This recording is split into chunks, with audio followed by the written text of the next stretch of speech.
কি চিকেনের ঝোল খেয়ে কি জিভের টেস্ট চলে গেছে? তাহলে আজই বানিয়ে ফেলুন আমার স্টাইলে বাদশাহী চিকেন কারি। এর জন্য প্রথমে 1 কেজি মুরগির মাংসকে নিয়ে তাতে হলুদ গুঁড়ো, লঙ্কা গুঁড়ো, নুন, মিট মশলা ও সর্ষের তেল ও টক দই দিয়ে ভালো করে মেখে রেখে দেব।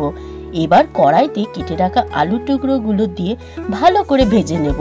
তারপর গরম তেলে পেঁয়াজ দিয়ে ভালো করে নেড়ে চেড়ে দিয়ে দেব ম্যারিনেট করা চিকেনগুলো। এবার একে একে দিয়ে দেব রসুন, আদা ও টমেটো। এবার ভালো করে নেড়ে দিয়ে দেব পরিমাণ মতো নুন।